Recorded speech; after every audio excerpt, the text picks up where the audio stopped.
Good evening. I hope you can hear me, and if you can't, they'll give them the signal and we'll turn the mic on. I look out and I just say, what a great bunch of daredevils you are to face the weather, to come out and hear about something that happened a couple of 100 years ago. But we certainly welcome you, and we're looking forward to sharing with you some information about our community's heritage and our nation's heritage. But I'd like to take a minute or two and give you some idea what is in store to you through the Tuttle Museum and through the local Strady Center. On March the 3rd, Rich and I will be investigating one of Defiance's generals. Usually when you say generals from Defiance, everybody wants to go with Anthony Wayne. But Wayne built the second fort. The gentleman who built the third fort was James Winchester, who was here during the War of 1812 and built Fort Winchester. And we're going to examine the career of General Winchester. His career is kind of interesting when you just look at the surface, because he was commander of 3 outposts, 1 in the American Revolution and 2 during the War of 1812. He surrendered all 3. Ended up in jail, and we kind of, you know, there got to be some interesting things about him, so we thought we'd get into the little of the background and share with you the role of James Winchester and his career in our community. On April the 14th, we're going to celebrate 50 years of the Defiance Crescent News with a program that'll deal with the history of the Defiance News. Our first newspaper goes back to about 1834. That's quite a 1838. That's quite a long history, and we'll be looking at that. And at the same time, we've contacted a young man who volunteered in the band of the Union Army in 1865. And he's coming here to entertain us with the music of the 1865 era as we celebrated almost the end of the Civil War and then the sadness of the assassination of our president. On April the 21st, we will move town and gown out to the college at Schaumburg Auditorium. And this is kind of a itchy, kind of questionable topic. It's called A College on Fire. Now, if you're a native of Defiance, you know there's quite a history of Defiance College's fires, and we're going to be looking at those, and we have some excellent photographs from our archives that we'll be sharing with that. On May the 6th, we will be celebrating the induction for the 15th year of members to Defiance's Hall of Fame. And we have no idea who will be the honored guest at this time, but we will know shortly, and the announcement will come out sometime in late April. But on May the 6th, we will be celebrating the new inductees to the Hall of Fame. On May the 14th, of course, we'll have our Lilac Festival, and that'll be exciting as it can be as we once again. But one of the things that I wanted to take the time to talk to you about is next week after next, February 22nd. The Tuttle Museum will be exhibiting the equipment, the machinery, the story of the city engineer's office in the city of Defiance, which this year is 50 years old. There will be a program here that evening at 7:30 in the Strady Center, and there will be a guest speaker, and there will be a lot of memorabilia and stories about, and the title is called The Engineer and You, and it really gives you some idea of the significance of that office in our community and its role in the development of the city of Defiance. Also, let me remind you that this Saturday in the afternoon at 3 o'clock at this very stage, the show Tangled will be shown, free to the public audience. I understand there will be some refreshments. And that evening, for those of us who have a longer memory than some of you in the room, we will bring Humphrey Bogart out of retirement, and we're going to take him to Casablanca.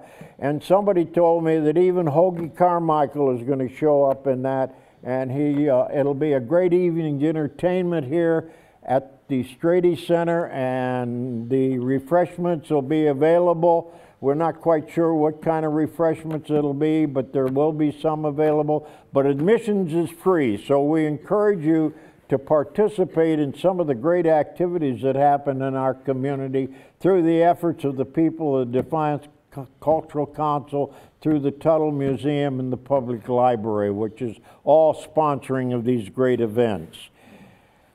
Well, I got that done. That's my commercial. I ought to get down to why we're here tonight, and I'm thrilled to death to be able to introduce to you tonight Richard Rosevink, our resident scholar tonight, on the research and the work he's done to dig up the information about Abraham Lincoln's bodyguard, the Union Light Guard, the 7th Independent Company of Ohio Volunteer Cavalry.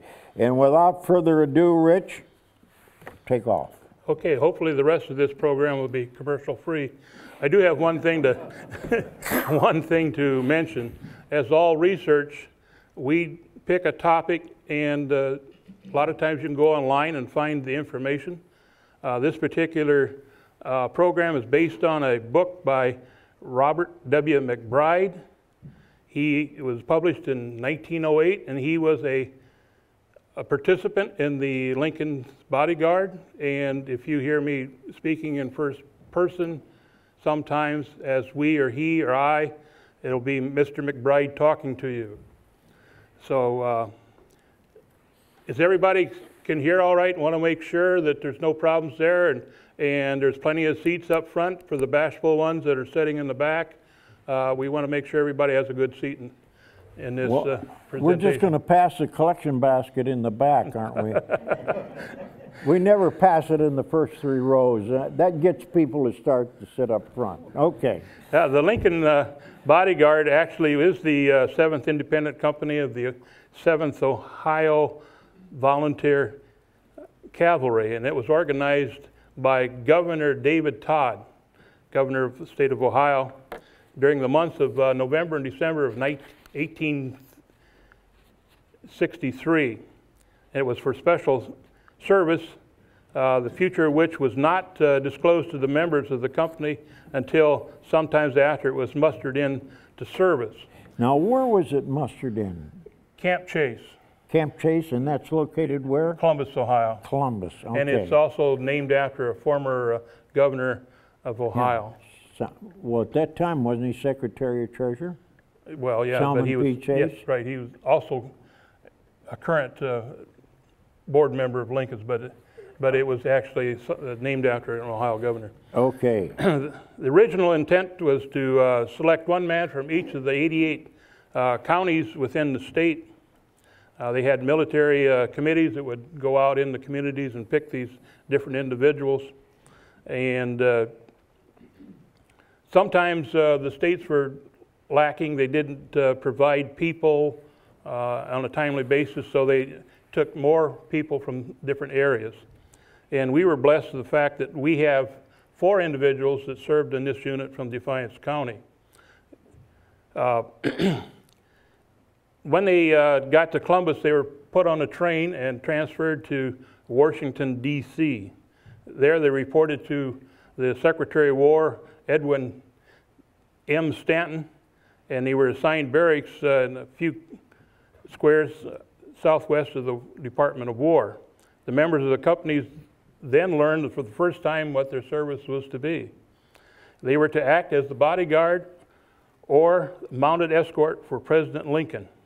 A part of the company was also assigned different duties around the White House.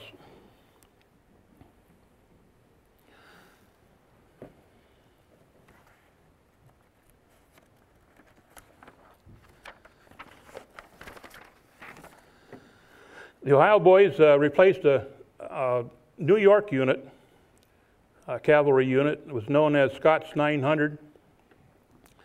They had been there previous for the first couple years of the war.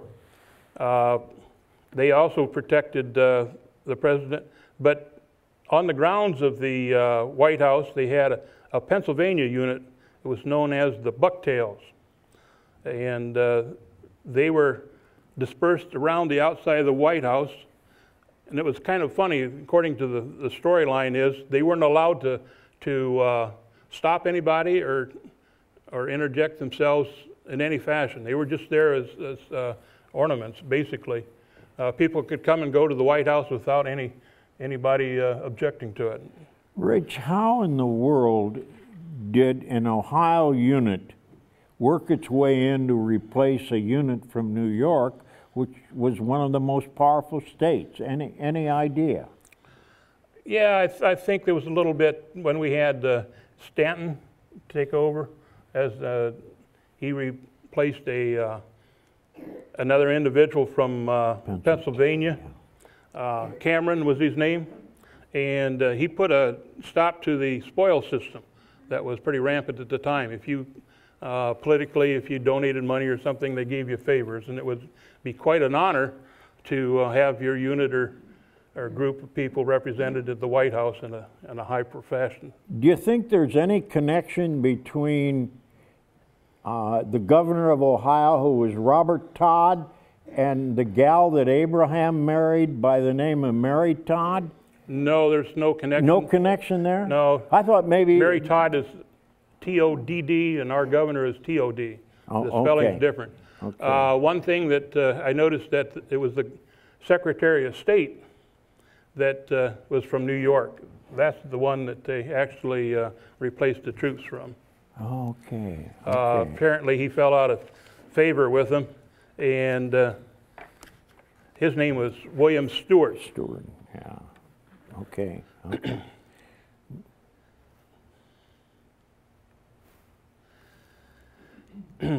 During the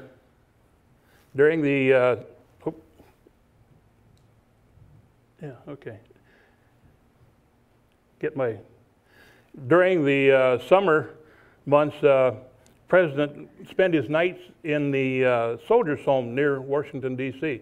It was very hot in the stuffy old White House, and they went out in the country and was able to relax a little bit at night. And our company escorted Lincoln from the White House to the home and returned. Said there was 108 individuals in the unit, and as a whole, it said the membership was much above that of the average company that served in the Union Army.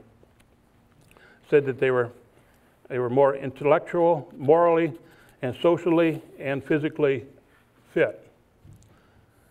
President Lincoln had a civilian bodyguard, and you can see this gentleman right here, and his name is Alan Pinkerton.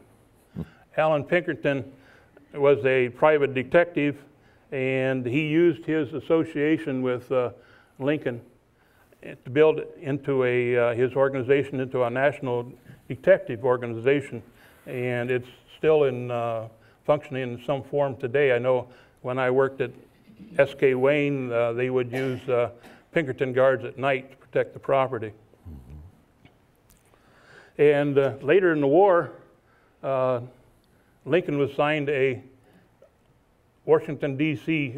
Policeman, and we know what happened on April 14th because of the policeman that was in charge of Lincoln.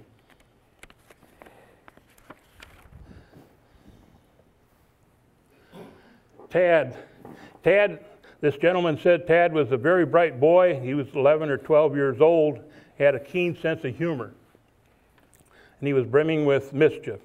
As you can see, he has his own scale modeled officer's uniform on, and it said that one Sunday morning, Todd was president, and Captain Bennett was there inspecting the troops.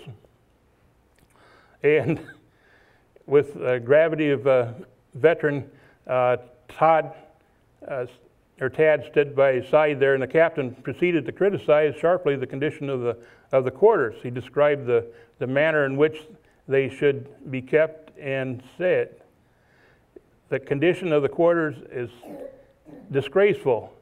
Instead of being kept as they should be, they look, and at that point Tad broke in and finished out his phrase, and it said it was very artful and unpublishable. He said the captain had a big smile on his face. He turned on his heel, and the rest of the company there broke out in laughter. You know, it's said that Lincoln was not much of a stern parent, that the boys were pretty much allowed to do as they please and act and get involved in activities. So this would be a kind of an example of that. The book cites many times what Tad would do to them. They had a whistle, and the commander that was on duty at that time, a sergeant or whatever, would blow the whistle, and they would move the horses from one gate to another while they're guarding the White House. Well, somehow he got a hold of the whistle, and he started blowing it every 5 minutes. And the soldiers kept moving around like this, and finally they caught him and got the whistle back. And he apologized later on, but he was pretty mischievous.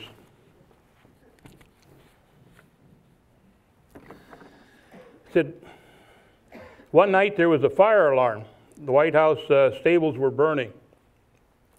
Said those of us who were early on the grounds saw a tall, headless man come running from the White House, and he reached a hedgerow that was around the stables and cleared that like a deer. Well, they was watching this man run up to it, and here it was President Lincoln. He inquired if they had taken the horses out of the stable. They said, no, it's impossible. The stable's on fire. And he rushed up, Lincoln rushed up with his bare hands and pulled the doors open like this, and you could see the stables on fire, and the bodyguard had to restrain him, or he was going to go into the stable itself. They had no idea why this meant so much to him, you know, that the horses, and we find out that right up there is his son Willie. And Willie's pony, that was the only thing left of his son that had died, was in there.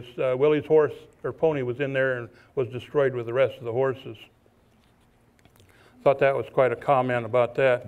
He said notwithstanding this, he would apparently have rushed in and had not, for those standing around, caught and restrained him. We were unaware that the pony of Lincoln's deceased son, Willie, was among the horses stabled there. He said that they took him, they had a squad of men take him back to the White House and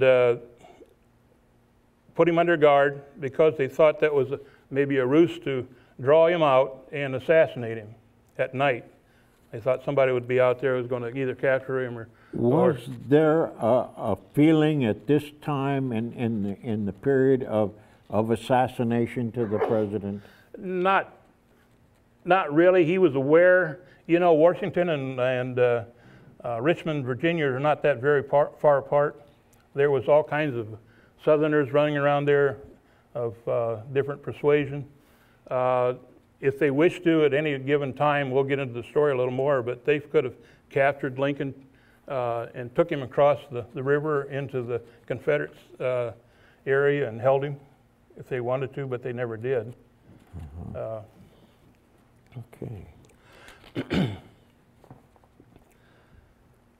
Said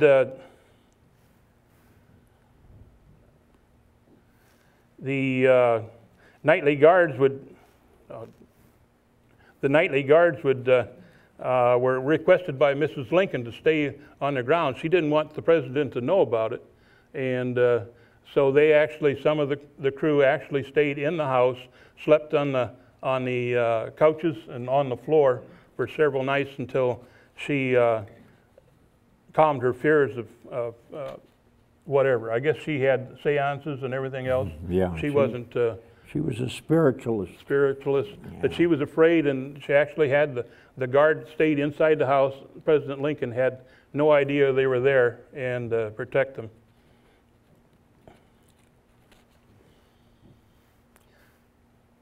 At every day, or at the end of the day, he would walk from the White House to the War Department. And he would do this unprotected. It was a couple blocks away. The guard did not accompany him. And he would walk to get the news of the war. And you could tell how the war was going when he came back. Either if he had his hands behind his back and his head down, you know the war was going poorly. And if he had a pretty good gait and he was walking erect, you know that they had some Union victories that day. It is said that every night he was in Washington, he spent time at the War Department building here, and there were many nights that he stayed all night, never went home, trying to find out what was happening in the course of the war and what battles were being fought and so forth. And one of the favorite stories that comes out of this is his reaction to his General McClellan, who had not been very active. And McClellan sent a wire back to Lincoln saying that he had just captured a bunch of Confederate horses, and he wanted to know what to do with them. And Lincoln's reply was, use them. Which means he was a little tired of McClellan always drilling his troops and not taking the offensive. But certainly historians have dealt quite a bit with Lincoln's dedication to that building during the bad moments and the tense moments of the war. Go ahead, Rich. This comes to Booth. In the storyline it says they were the escort of, where was the escort on Lincoln's night of assassination? Lincoln did not want or wish to have any escorts at all if he had his way. They were not assigned to him. They respected him for his wishes. They let him go as he pleased. There was no guard with him, no military escort at any time if he had his way.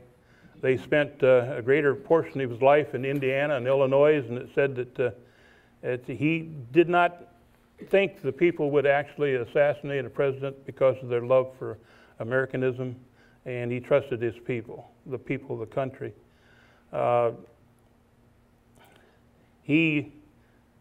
That came to be his downfall, you know, and it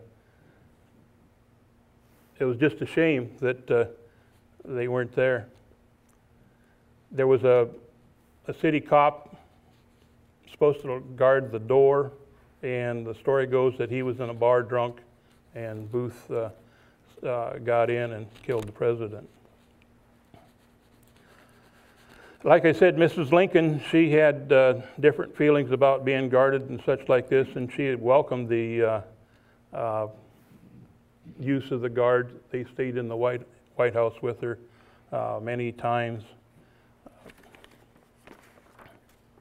Mrs. Lincoln would outlive 3 of her 4 sons. The first one to die, I'm not sure if you know the record or not, but his name was Edward Baker, Eddie. He died in 1850. William Wallace, or Willie, died in 1862. Thomas Tad died in 1871. And Mrs. Lincoln died at the age of 64 in 1882. Her firstborn son, Robert Todd, died at the age of 69 in 1926.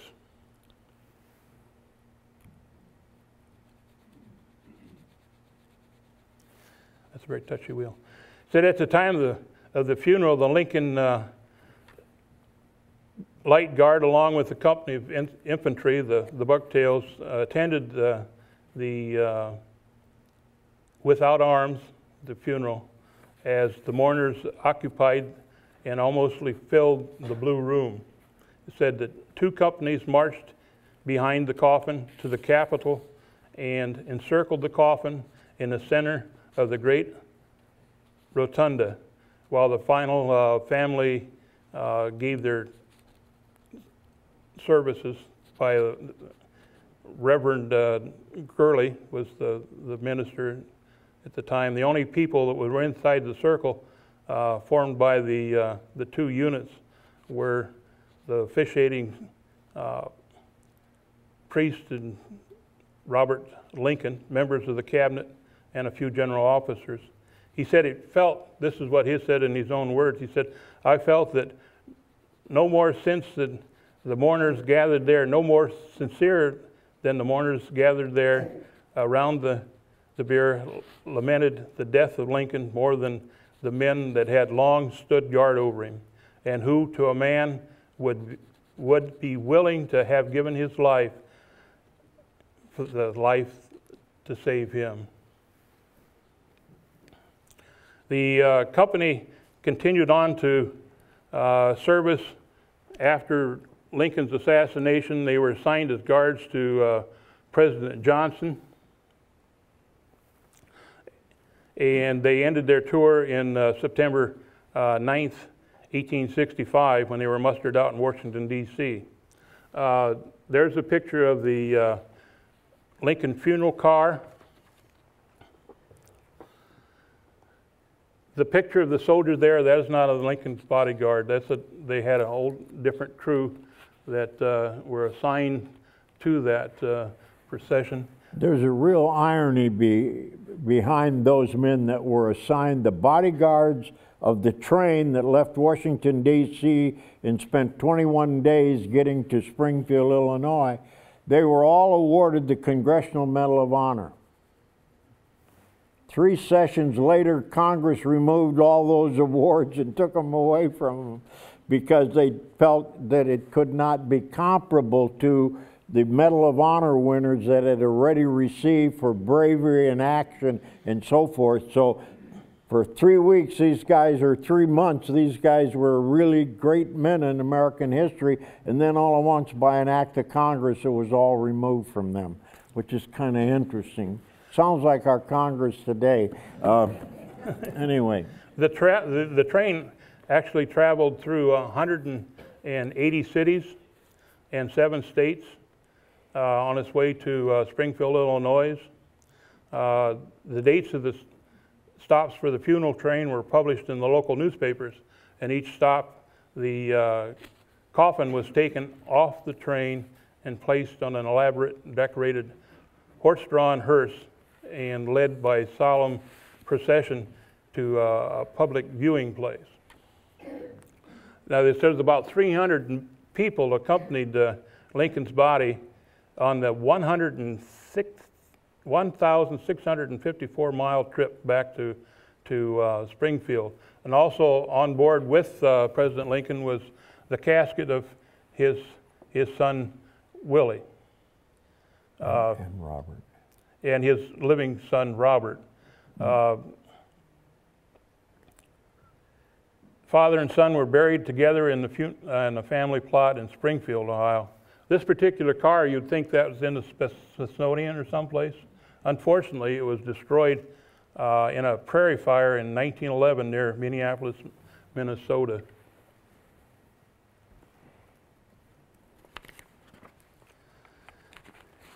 Okay, we'll get into the individuals that came from Defiance. The first one, come on, wheel. First one was John Crow. You may have, if you've gone to some of our Town and Gown series, we introduced you to John Crow once before. He was the captain of the Squirrel Hunters. That was a group of volunteers that responded from Defiance County. There were 70 of them when Governor Todd called for volunteers to protect the state of Ohio from an imminent invasion by the Confederacy. Mr. Crow, he was born May 16th, 1837. He operated later in life, he operated the hub and spoke factory and also a stave mill by the name of Kroll and Homer.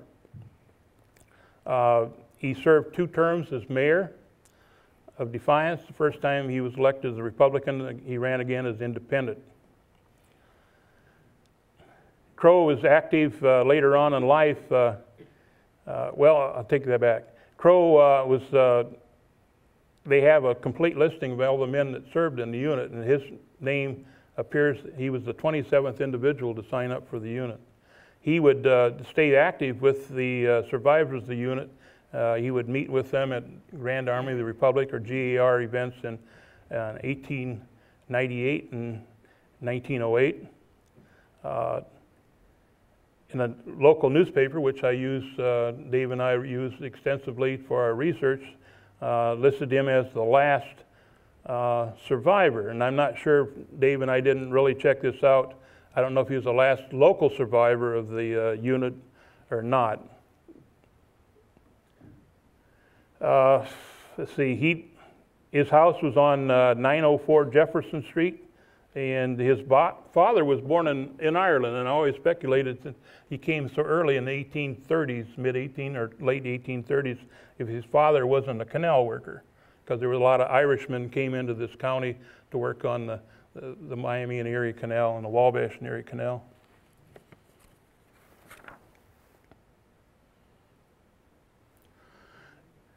Abraham Truxell Reckgill, he was born July the 18th, 1836 in Highland Township, and he was the first white child born in that township. He helped on his father's farm, and he would enlist July 5th, 1862. He enlisted in the 100th OVI Company D. He was discharged a short period later due to sickness in less than a year. In December of 1863, he enlisted in the Union Light Guard, the President Lincoln's escort. His name appears 20th on the list. And Abram was actually one of Lincoln's bodyguards morning and evening when he went from the summer house or residence to the White House. He traveled from the Capitol to the country residence until September 20th, 1864. That's when the president moved back into the White House. He, along with 4 others, served as a mounted messengers for General Hancock's office until April 17th, 1865, when the office was closed. Reckgill was in attendance in Ford Theater when Abraham Lincoln was assassinated. He was there as a private citizen. He was later detailed to protect President Johnson, who made his home at that time with Senator Hooper of New York. President Johnson had his office in the Treasury building until May, when Mrs. Lincoln, it stated, was removed from the White House, and Abram remained on guard duty until September 1865, when he and his company were mustered out of service. Abram again was active with the members of his unit, attending the GER meetings in 1889 and 1908. Reckgill died at the age of 73 on January 26, 1912. He was a member of the Bishop GER post, and at the time of his death, his residence was located or listed as 122 Seneca Street. Do we have any relatives from Reckgill here today? There we go, right in the front row here. Good, that's 4 of you. And 5 of you, one back there too. I know that I worked with Cindy Heilshorn in our Genealogy Society meeting, and I made sure she knew about it, but she's traveling, and she said she was going to get the word out to the rest of the family. Well, glad you could come to the meeting to honor your ancestor.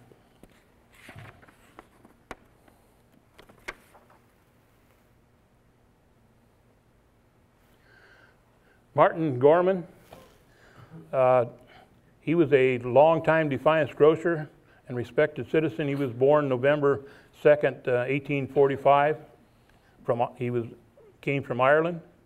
He came to the United States at the age of 3, and he was engaged in the grocery business in Defiance for 43 years.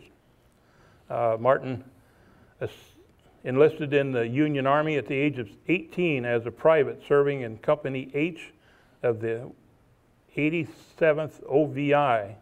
He took part in the battle for Harper's Ferry and was captured.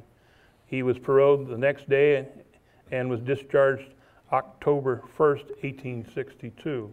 The early units only served 90 days. They were a short period of time. On December the 11th, 1863, he enlisted in the 7th Ohio Cavalry Unit, Independent Company, and his list appears as the 44th person to enlist in the unit. Again, Mr. Garman served as the bodyguard to President Lincoln on several occasions. He served as an orderly for the captains Moore and Rigger. Martin was the commissary general for 6 months. He also was a messenger for General Agar in the city of Washington, D.C., and officiated as a clerk in the Provost Marshal General Headquarters until he was discharged September the 9th, 1865.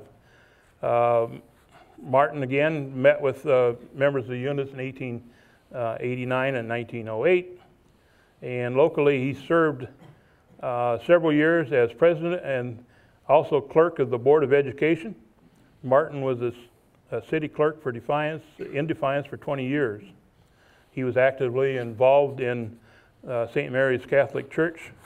Martin died March 23rd, 1914 at the age of 68.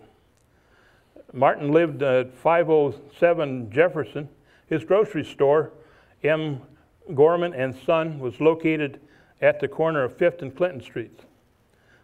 If you ever did any research, you're looking at that location. This is a possible site of the Nolan Brothers grocery store, operated by John Nolan, another Irishman.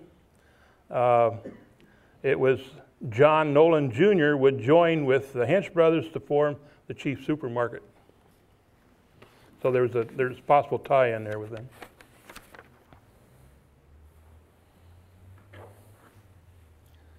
Oh, come on. And Lem Hilbert. Lem was born in 1837 in New York, and he enlisted at the age of 26 on December the 11th of 1863. Enlisted at Camp Chase in Columbus, Ohio, too. He would serve in that capacity. His name appears as 52nd person on that unit. He was mustered out of service in September the 9th, 1865. And he also protected the presidents Lincoln and Johnson. Hilbert's occupation was listed as tinner. Tinner worked with tin. He could make downspouts or cups or whatever you'd want to, and I am not able to find a direct connection with him, but I know that in that time period there was several hardware stores that employed tinners, and I'm sure that he had worked for several of them. He died on January the 2nd, 1902 at the age of 65, and the a local city directory lists his home address as 513 Seneca Street at the time of his death. So, earlier in the program, I know I was talked to one lady back there, and we do have an ancestor of Lem here. She's sitting back there. If she wants to raise, there she is. She's from from Wauseon, and unfortunately, we didn't meet with her. She does have a picture of Lem, and could have used it in the program. So that concludes our program. Sorry about the wheel. It doesn't really work so good. Sometimes technology doesn't always your friend. Do you have any questions? Rich, did these men did they serve, like when we know Lincoln went to Gettysburg and we know Lincoln visited various places during the war. We have pictures of him with Grant and so forth. Did they travel with Lincoln when he traveled, or were they strictly in the nation's capital? I've read some different accounts on that. There's different books on the Lincoln's bodyguard, and at one time the Confederates were very close to Washington, D.C., and Lincoln, being curious, he wanted to see the battle firsthand, and he went to the front and his bodyguard at the time was standing there, and he could, the guard in the storyline says he could see the flicks of dust around Lincoln because the Confederates were sniping at him and missing him. And he finally convinced Lincoln to go back to where he was safe. Yes, they did to some extent. So they really were with him when he traveled into the area, and we know he traveled quite a bit to the to that area. I was curious about that. Yeah, that's one instance that I read that he actually went up to a battle going on, and they were there protecting him, and they got him out of there before he was hurt. And they were based in the nation's capital. Yes, they were actually on the grounds, as you could see when the stables burnt. Those were their horses. Right on the White House grounds. Right. At first they were close to the War Department, and then they moved them in closer to them. They lived in tents, basically. Now, when our 4 guys from Defiance enlisted, did they know they were enlisting to be bodyguards? No, they didn't. They had no idea. They knew that they were selected for a special service. It was an honor to be referred to them, but they had no idea what their service would entail. Okay. They didn't know that until they arrived in Washington, D.C. Fascinating. Did they have specific criteria they used to select the people who served in this unit? I would think you'd have to have some favor. I know they had recruiters in the county. They would select men, different men. As you could see from the conversation, that these all were physically fit, morally and socially acceptable people. They were much above the normal conscripted soldiers that later fought in the war and such. What is the significance of the numbers that you mentioned with these gentlemen? Oh, if you look at this book, it's by McBride. It's called The Lincoln's Bodyguard, Abraham Lincoln's bodyguard, Union Light Guard of Ohio, with personal reminiscence of Abraham Lincoln. And there you'll see the listing of the men as they enlisted or were given to that unit and enlisted. And that's how I based when they were. Yeah, in the order that they came in. And it was quite strange. As the storyline goes, John Crow, he was in Columbus. He had left Cincinnati with the Queen City because of the Confederates didn't really invade Ohio at that time, and he worked his way into Columbus, and the squirrel hunters basically was the end of September. That's when that event took place. So he must have stayed in the Columbus area until November in order to be enlisted into that unit, because he is 27th, where Breckville is number 20. So Breckville actually went in the unit sooner than he did, but he was in the area for, you know. A lot of it could be the shuffling of paper, too. Could be, I'm not sure. Yeah. Now, when you say these people are from Defiance, does that mean before the war they lived in Defiance, or they lived in Defiance after the war? No, they lived in Defiance before the war. Okay, are they buried? Where are they buried today? We didn't look for the cemetery plots and stuff like this, but probably a lot of them are in Riverside, since they were all citizens of Defiance City itself. That would be an interesting thing. That's a project for the future. Yeah, Dave likes to walk in the cemeteries. We'll have to see if we can find them all. Yes, that's when he was, like it said in the storyline, he was the first white child born in Highland Township. But at the time of his death, he had a city address. Yeah. Yeah, he was in Defiance. Later in age, but he was actually born in Highland Township. Any other questions that we can try to answer? Well, Richard, There's one coming up, okay. one late one. As a whole, yes. Yes, they were all married. I read their obituaries. I can't tell you how many children they had, but Breckville had the biggest family. Hilbert had a son that was out west, supposedly working with the railroads. And yeah, they were all married. All this information is fantastic. Dave and I had spent a lot of time looking through the Crescent News, and when you can find history is written there first person. The storyline is much nicer than going to a book and trying to read a book. Any other questions? If not, we thank you for coming. Let me just add one more thing to this. If you have any idea or any concept that you would like to see as a topic of Town and Gown, don't be afraid to give the Tuttle Museum a call or speak to one of our staff and suggest to us a topic for future Town and Gowns.